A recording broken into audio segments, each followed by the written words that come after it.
Nuestro invitado especial de hoy nació en Barcelona. Como dice él en Twitter, hace cosas que son muy variadas y que tuvieron su punto de partida profesional en Paramount Comedy como cómico de stand-up, monologuista, actor, guionista, músico, humorista, y desde la pandemia nos ahorra el tiempo de ponernos al día contándonos las principales noticias de la jornada desde su perfil en esa red social.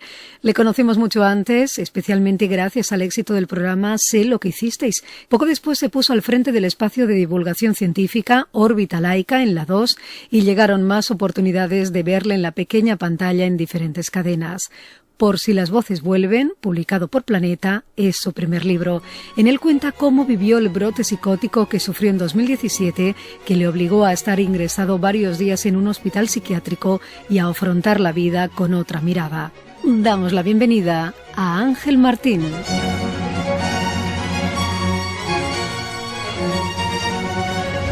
Ángel Martín, al que recibimos con música de Mozart. Él sabrá por qué. Hola, Ángel. Muy buenas, ¿qué tal? Buenos días. Gracias por venir a presentarnos Por si las voces vuelven. Yo tengo la sensación de que andamos todos muy sorprendidos con este libro tuyo, ¿no? Porque, claro, uno cuando habla de sí mismo hace un striptease, pero tú has hecho un striptease integral hablando de la parte de la que nadie quiere hablar, un libro sobre tu propia locura. ¿Cómo te dio por contarlo tan abiertamente? Pues porque, bueno, primero porque surgió la oportunidad y de repente era algo que llevaba tiempo queriendo hacer y segundo porque era indispensable sobre todo que fuera un libro para mí. Entonces cuando decidí escribirlo pensé, si es que lo estás escribiendo sobre todo para ti, no tiene sentido que ocultes nada, ni que escondas cosas, ni que camufles, ni que disfraces, ni que tengas un lenguaje que no se entienda demasiado bien. Entonces, básicamente por eso, porque de repente fue, escribe como si solo fueras a leerlo tú, sin ningún tipo de miedo, apuro ni vergüenza. Bueno, además sorprende, ¿sabes qué sorprende? Que en tiempos de corrección política tú no te ahorres en ningún momento hablar de locura y de loco. No, para nada, no estoy ahí yo ya. No estoy en esa corrección yo, primero porque es mi historia, entonces yo para hablar de mí puedo usar los términos que quiera. O sea, si hubiera tenido que escribir la historia de otro, me hubiese sentado con él y hubiese dicho, oye, ¿a ti te molesta que usemos estas palabras? Pero no es mi caso.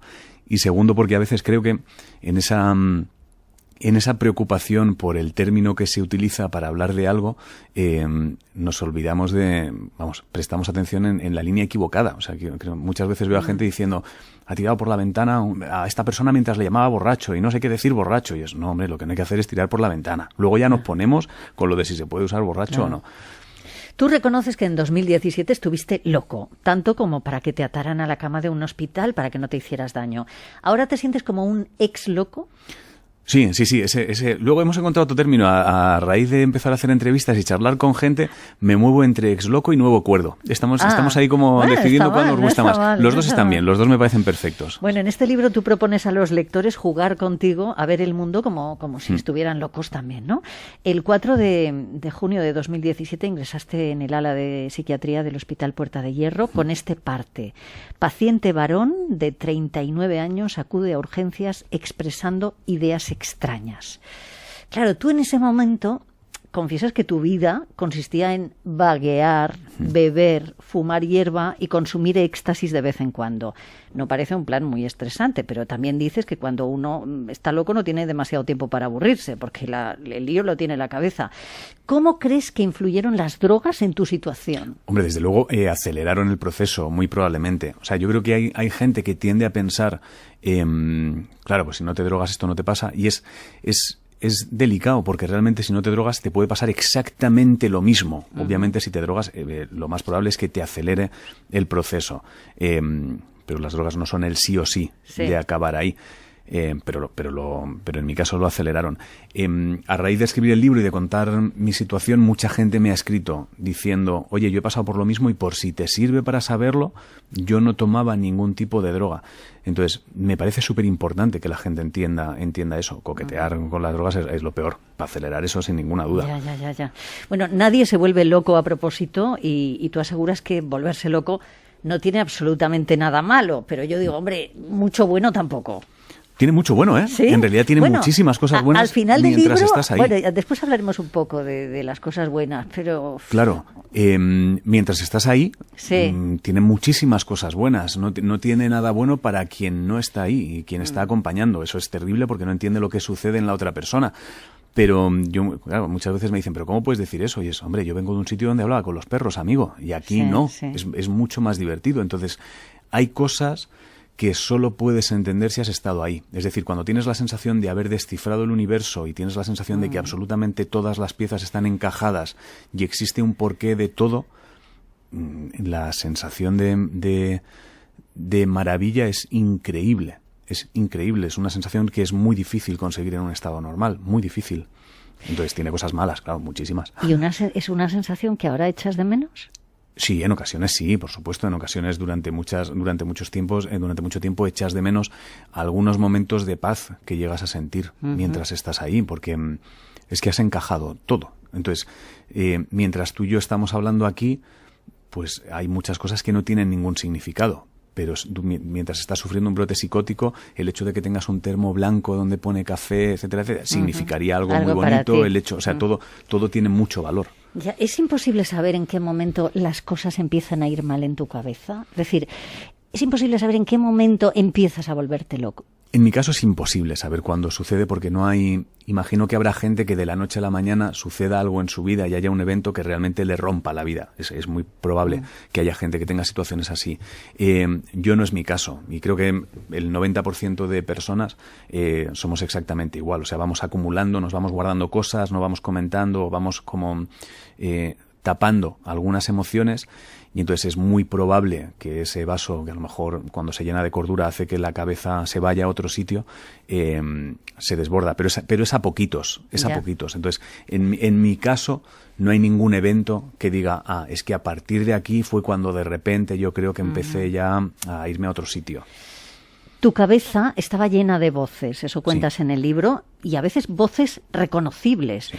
¿Qué diferencia hay entre esas voces que tú tenías en la cabeza y eso que hacemos todos, de mantener conversaciones con nosotros mismos? Que cuando las tenemos nosotros con nosotros mismos somos conscientes de que estamos jugando a eso. Es muy probable... Tú a lo mejor has tenido alguna entrevista hoy que te apetecía especialmente y de repente te levantas por la mañana y dices, ostras, tenemos ganas de la entrevista esta de hoy, ¿eh? Y tú misma te respondes, sí, la verdad es que sí, porque llevo tiempo queriendo hablar con él. Pero pues sí, fíjate, eso me he dicho esta mañana, que llevaba mucho tiempo queriendo hablar contigo. Qué bien, he puesto este ejemplo para que me echaras el piropo. Pero esa conversación es consciente, es de forma consciente. El problema cuando aparecen las otras voces es que de repente te ves charlando y vas teniendo unas respuestas totalmente inesperadas para ti. O sea, no puedes dirigir la conversación hacia ningún sitio de forma consciente porque la conversación coge su propio ritmo. Es como si hablaras con otra persona que no eres tú. Ya. Me ha impresionado saber que hablabas con tu yo del futuro, en este caso tu tú del futuro, y que tu tú del futuro sabía cosas que tú no sabías. Claro, porque está en el futuro. Pero eso es muy flipante eso. Claro. Pero es en el momento en el que puedes hablar con alguien que está en el futuro, son las reglas del futuro. Tú no sabes lo que ha sucedido. Entonces yo cuando charlaba con él, claro, no me contaba cosas de lo que estaba pasando, sí que me contaba sensaciones y emociones, pero no acciones concretas. O sea, no de repente no venía a decirme, nos hemos comprado un coche nuevo. No. Contaba, estamos bien, o lo que está sucediendo es esto, pero sí, hablas con alguien que sabe cosas que tú no. Bueno, y también es muy sorprendente esto que contabas ahora, que todo lo que veías, pues tenía un significado para ti, los colores, los sonidos. Todas las películas tenían mensajes ocultos para ti, incluso el aceite de oliva te daba mensajes subliminales, ¿no?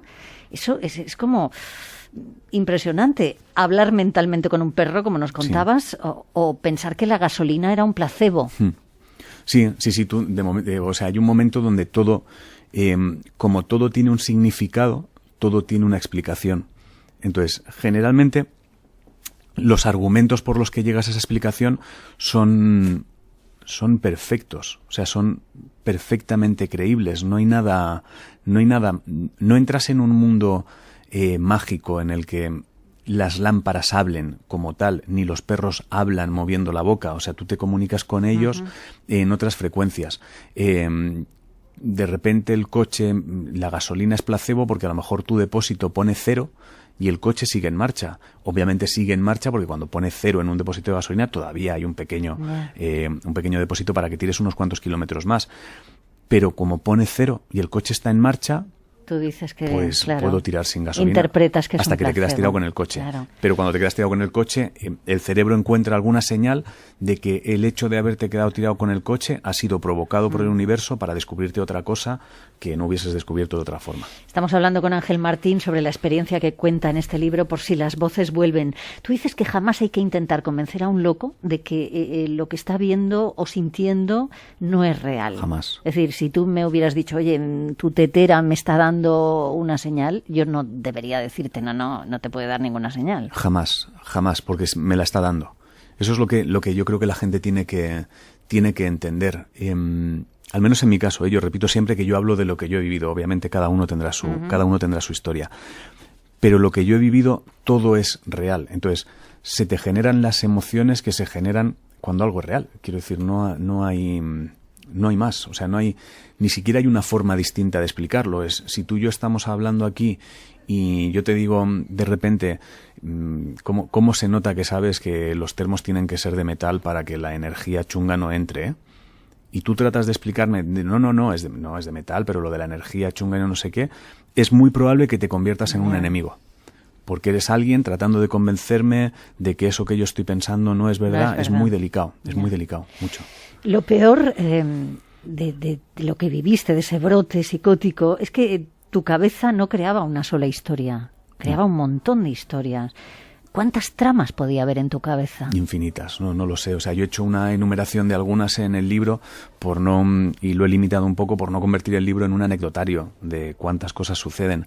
Pero prácticamente cada señal puede que tenga su propia trama, paralela a la trama principal. O sea, la trama principal de lo que yo viví era, por decirlo de alguna manera, como si le hubiera quitado una careta al mundo y estuviera viendo el mundo real. Es como si de repente hubieses descifrado el universo.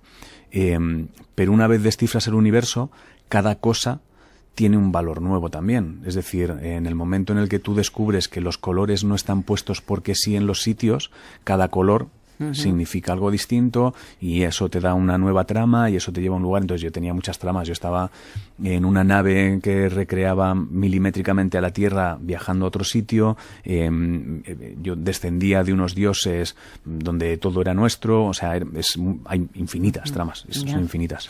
Bueno, tu caso tuvo una particularidad. Tu locura tuvo un escaparate que fueron las redes sociales, ¿no? Porque había gente extrañada con tus publicaciones en Facebook o en Instagram. Sí, eso fue en mi caso fue una suerte, o sea, porque de repente gracias a raíz de una publicación donde le doy la enhorabuena a mi chica por el éxito de Wonder Woman, una película que se había estrenado y que ella no tiene absolutamente nada que ver con esa película. Para el resto de mis amigos lo que interpretan es, bueno, pues era una broma de Ángel con su chica, una broma interna sin gracia que no entendemos ninguno, pero bueno, será Ángel y sus experimentos con el mundo digital. Y afortunadamente mi chica no solo es que le dé la enhorabuena a nivel público, sino que en la cocina le dejo una nota con regalos y me voy a comprar regalos, etcétera, etcétera.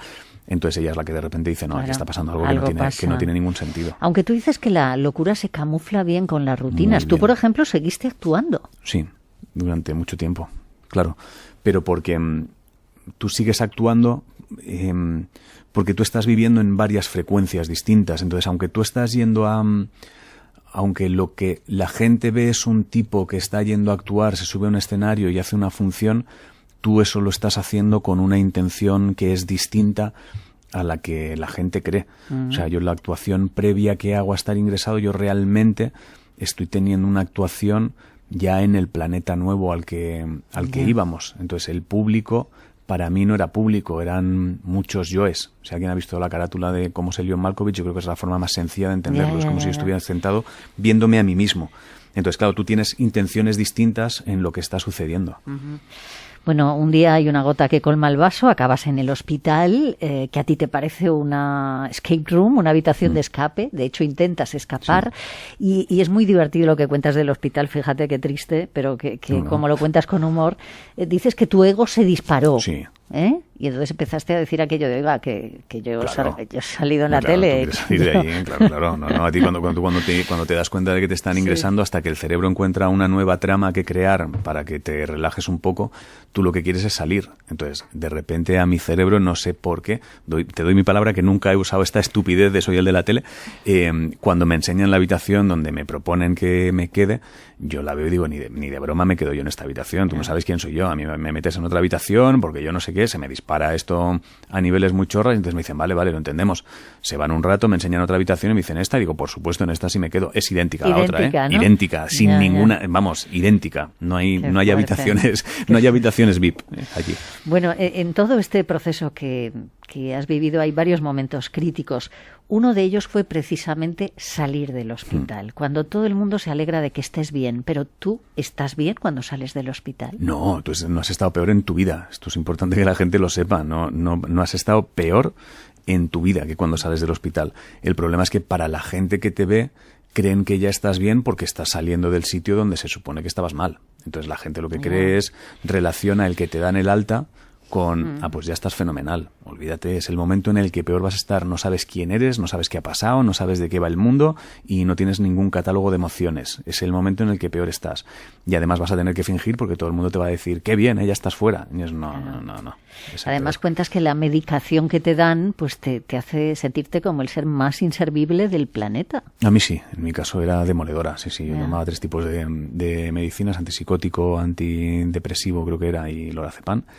Y no te puedes mantener en pie, o sea, la cabeza no va, no funciona para nada. Hay frases recurrentes en estos casos que tú dices que deberíamos evitar, tipo, anímate un poquillo, estás súper cambiado, deja de dar vueltas a lo que te ha pasado, o antes eras más divertido.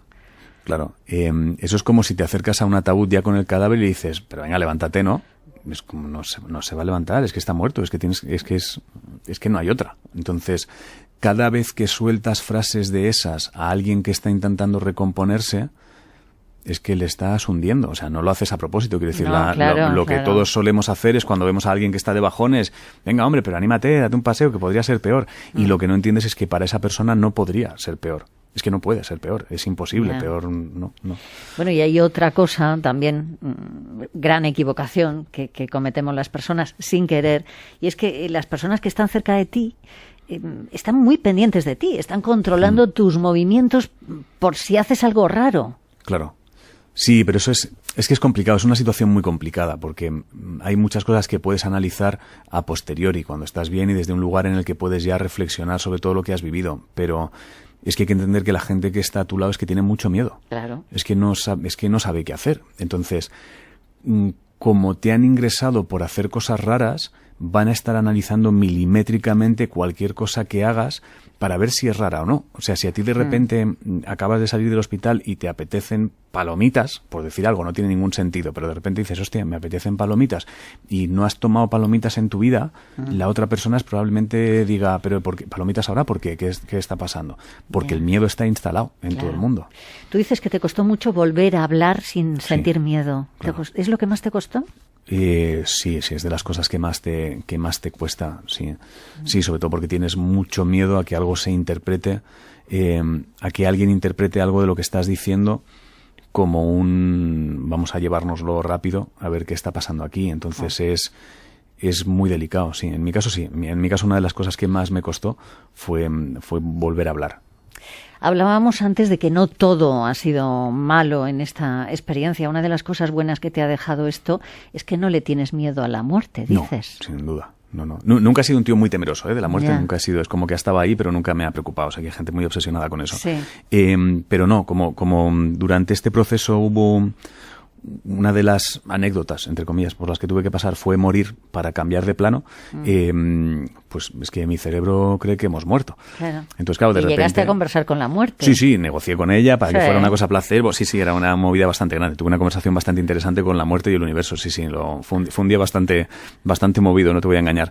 Entonces, como mi cerebro cree que ya hemos pasado por eso y que morir consiste en cambiar de frecuencia, me dicen, hombre, pero eso no es así. Digo, ¿para qué voy a decirle al cerebro eso no es así? Si él, es mejor. Oye, lo peor de todo lo que has pasado, es darte cuenta de lo dolorosa que ha sido esta experiencia para los demás. No es lo peor de todo. No te sabría decir qué es lo peor de todo, porque al final como después de muchos años trabajando he conseguido darle la vuelta para poder remontar.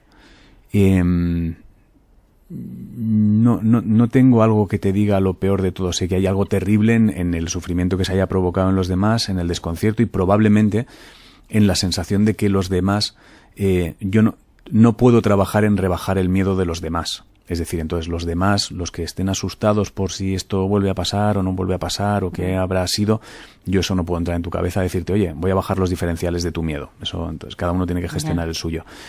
Lo peor de esto no sabría decirte qué es ahora mismo, si te soy sincero. No tengo una cosa que diga esto es lo peor. Pero reconoces en el libro que has llorado mucho. Sí, claro que he llorado muchísimo, y sobre todo a la hora de escribirlo, mucho, porque de repente tienes que meterte en ese proceso de forma consciente. O sea, mientras estás ahí, mientras estás en medio de ese mundo, no eres consciente de nada. O sea, estás en ese mundo y punto. Uh-huh. Cuando sales del hospital, lo que sabes es que no eres nada, entonces ni siquiera creo que llores demasiado cuando sales del hospital porque no existe la opción de llorar, o sea, no es la nada, es el vacío más absoluto. Es después, a la hora de escribir esto, que haces el ejercicio de meterte ahí y emocionalmente es un viaje muy salvaje, claro. ¿Y en qué se parece el ángel que ha escrito el libro al ángel que lo protagoniza? Probablemente en el escaparate, no te voy a engañar, pero por dentro no tiene nada que ver, absolutamente nada que ver. O sea, cuando pasas por algo así tienes la opción de reconstruirte de forma consciente y decidir qué cosas quieres integrar en tu personalidad y hacia dónde quieres ir. O sea, empiezas a construirte desde cero. Es terrible porque hay un momento donde te ponen un espejo delante y te dicen, pues esto es lo que eras. ¿Quieres recuperar estas cosas? Y entonces tú mismo dices, no, es que todo esto no estaba bien. Todo esto estaba muy desordenado. Entonces, de repente descubres que pequeños cambios en la personalidad te convierten en un ser humano totalmente distinto.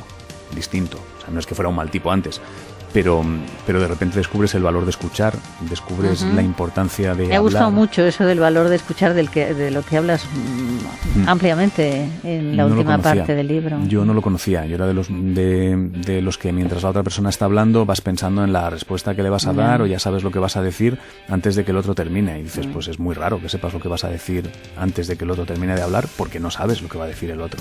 A veces sí, pero... Bueno, Ángel, he esperado mucho este momento, se ha producido gracias a este libro, Por si las voces vuelven, editado por Planeta. Ángel Martín, ha sido un placer conocerte. Muchas gracias. Gracias por haber venido. Gracias por un beso.